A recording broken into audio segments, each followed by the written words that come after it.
مطاردة مرعبة على طريق الواحات تنتهي بكارثة. تفاصيل الحادث واعتقال المتهمين.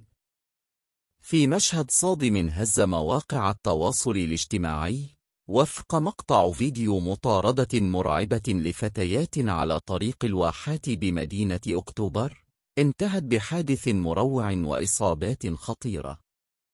القصة بدأت عندما غادرت مجموعة من الفتيات أحد الكافيهات لتتفاجأ بسيارتين تلاحقهما بطريقة مثيرة للريبة.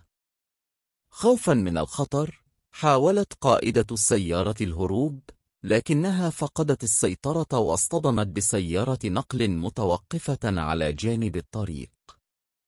الاصطدام العنيف أدى لتحطم السيارة بالكامل وإصابة إحدى الفتيات بجروح بالغة، وأخرى بفقدان الوعي وارتجاج في المخ، بينما نجت الثالثة بإصابات طفيفة.